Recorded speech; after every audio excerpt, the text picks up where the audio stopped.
Friends, ഇന്ന് വൈകുന്നേരം ചുമ്മാ ഒന്ന് വെളിയിലോട്ട് ഇറങ്ങി കേട്ടോ. അപ്പോൾ എൻ്റെ അനിയന്തേ ഇതുവഴി എന്തൊക്കെയോ കാണിച്ചുകൊണ്ട് നടപ്പുണ്ട്. ഇതെൻ്റെ വീട്ടിൽ എനിക്ക് കുറച്ച് ഇഷ്ടപ്പെട്ടൊരു സ്ഥലമാണ് കേട്ടോ, വെളിയിൽ. കാരണം നല്ല രസമാണ് ഇതിൽ കൂടെ നടക്കാനൊക്കെ, പുല്ലൊക്കെ ഉള്ളതുകൊണ്ട്. അതേപോലെ തന്നെ നല്ല കുറേ ചെടികളും ഒക്കെ നിൽപ്പുണ്ട് കേട്ടോ. ഇതാണ് കേട്ടോ എൻ്റെ ഏറ്റവും ഫേവറേറ്റ്. നല്ല രസമാണ് ഇത് കാണാൻ, ഇങ്ങനെ വള്ളി വള്ളി പോലെയാണ്. എല്ലാം നല്ല രസമുള്ള ചെടികളാണ്. അത് കഴിഞ്ഞ് പിന്നെ എനിക്കിഷ്ടം ഇതിനെയാണ്. എൻ്റെ അനിയൻ എന്താണ്ട് ഒരു എയറോപ്ലെയിൻ വരുന്നുണ്ടെന്ന് പറഞ്ഞ് മേപ്പോട്ട് നോക്കിക്കൊണ്ടാണ് നടക്കാറുണ്ട്. ഞാൻ നോക്കിയിട്ടൊന്നും കാണുന്നില്ല. അവർ 2-3 എണ്ണത്തിനൊക്കെ കണ്ട്. അതൊക്കെ കഴിഞ്ഞപ്പോൾ ഞാനിവിടുത്തെ ചുമ്മാ ഒന്ന് ഗേറ്റ് തുറന്ന് നോക്കാം. അങ്ങനത്തെ ഞാനൊന്ന് പോയി ഗേറ്റ് തുറന്ന് നോക്കി കേട്ടോ. ഗേറ്റ് തുറന്ന് നോക്കിയപ്പോഴത്തേക്ക് റോഡ് ഫുൾ ചെള്ളാന്ന് വെച്ചാൽ ഫുൾ ചെള്ള, മുഴുവനായിട്ടും ചെള്ളയായിട്ട് കിടക്കുകയാണ്. നല്ല രസമാണ് കാണാൻ, നടക്കാൻ കൂടി മേല, ഫുൾ ചെള്ള. ഞങ്ങൾ സ്റ്റാറൊക്കെ തൂക്കി കേട്ടോ, ക്രിസ്മസ് ആയതുകൊണ്ട് തന്നെ നല്ല വലിയ സ്റ്റാറൊക്കെ തൂക്കി. ഈ റോസാപ്പൂ ഉണ്ട്, നല്ല ഭംഗിയുണ്ട് ഇതിനെ കാണാൻ. അത് കഴിഞ്ഞിട്ട് ഈ ഒരു പൂവുണ്ട്. ഈ പൂവിൻ്റെ പേരെന്നാണെന്നൊന്നും എനിക്കറിയത്തില്ല, പക്ഷെ ഇതും കാണാൻ നല്ല രസമാണ് വലുതായിട്ട് വരുമ്പോഴത്തേക്ക്. ഇപ്പോൾ എല്ലാം ഒന്ന് ആവുന്നതേ ഉള്ളൂ. ഇത് കണ്ടോ, ഇതൊരു ഇലച്ചെടിയാണ്. ഇതിങ്ങനെ ബൊക്ക പോലെയാണ് നിൽക്കുന്നത്. അത് കഴിഞ്ഞിട്ട് ഇതൊരു പ്ലാസ്റ്റിക് പോലെയാണ് കേട്ടോ. ഞാൻ നോക്കിയപ്പോഴത്തേക്ക് ഒരു കുഞ്ഞു ബോൾസത്തെ ഒരു പൂ ഉണ്ടായി നിൽക്കുന്നത്. നല്ല രസമുണ്ടായിരുന്നു കേട്ടോ അതിനെ കാണാനായിട്ട്. ഭയങ്കര ക്യൂട്ടായിട്ട് നിൽക്കുന്നു, അതും ഭയങ്കര കുഞ്ഞതും.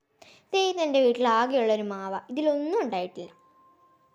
അതൊക്കെ കഴിഞ്ഞപ്പോഴത്തേക്ക് അവൻ്റെ മണ്ടയിലോട്ട് തലയിലോട്ട് ഞാൻ ഏതാണ്ട് എറിഞ്ഞെന്ന് പറഞ്ഞിട്ട് അവൻ എൻ്റെ തലയിലോട്ട് എറിയുവാണ്.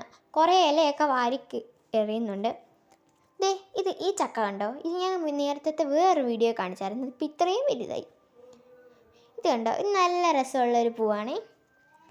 അതൊക്കെ കഴിഞ്ഞ് ഞാൻ പിന്നെ തുറന്നിട്ട ഗേറ്റ് ഒന്ന് അടച്ചേക്കാമെന്ന് ഓർത്തു. അപ്പോൾ എൻ്റെ അനിയനാണെങ്കിൽ അതിൻ്റെ ഇടയ്ക്ക് വന്ന് കയറി നിൽക്കുവാണ്. ഞാൻ പറഞ്ഞു, നീ ഇങ്ങോട്ട് കയറിയില്ല, നീ ചമ്മന്തിയായി പോകുമെന്ന്. അത് കേട്ടിട്ട് അവനിങ്ങോട്ട് കയറി. പിന്നെ ഞാൻ ആ ഗേറ്റ് അടിച്ചു. അത് കഴിഞ്ഞപ്പോൾ അവൻ ആ കിണറിൻ്റെ പുറകിൽ പോയി ഒളിച്ചിരിക്കുന്നു. എന്നോടൊക്കെ ചോദിച്ചപ്പോൾ ഞാൻ കളിക്കുക എന്നും പറഞ്ഞു. അവനോട് നെഞ്ഞിട്ട് ഓടി കേട്ടോ. കിണറിൽ നോക്കിയപ്പോൾ നിറച്ചും വെള്ളമാണ് കേട്ടോ കിണറിൽ. ഇന്നലെയൊക്കെ മഴ പെയ്തായിരുന്നു, ചിലപ്പോൾ അതും കൊണ്ടായിരിക്കും. കിണർ തുറന്ന് നോക്കുമ്പോഴാണ് കുറച്ചുകൂടെ നന്നായിട്ട് കാണുന്നത്. ഈ പൂ കണ്ടോ, ഇത് കലാത്തിയിലയാണ് കേട്ടോ. ഞാൻ ഫസ്റ്റ് ടൈമായിട്ടാണ് ഇത് കാണുന്നത്.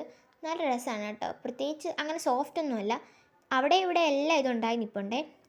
ഇതിനകത്തുനിന്നാണ് കേട്ടോ കുരു കിട്ടുന്നത്. അതൊക്കെ കഴിഞ്ഞ് ഞാൻ പുല്ലിൻ്റെ മണ്ടയിൽ കൂടെ കുറച്ച് നേരം നടന്നു. ഞാനും കശിയും നടന്നു. ഞങ്ങൾ കുറേ നേരം നടന്നിട്ട് നല്ല രസമാണ് ഇതിൻ്റെ മണ്ടയിൽ കൂടെ ചെരുപ്പില്ലാതെ നടക്കാനായിട്ട്. കാരണം നല്ല സോഫ്റ്റ് ആയതുകൊണ്ട് തന്നെ നല്ല രസമാണ് നടക്കാനായിട്ടും കളിക്കാനായിട്ടും നല്ല രസമാണ്. പിന്നെ ഇതിൻ്റെ അരികിൽ കുറച്ച് കല്ല് ഇതുപോലെ കെട്ടി വെച്ചിട്ടുണ്ട്, അതിൻ്റെ മണ്ടയിൽ കൂടെ നടക്കും. അപ്പോൾ ഇന്നത്തെ വീഡിയോ ഇത്രയേ ഉള്ളൂ. ടാറ്റാ.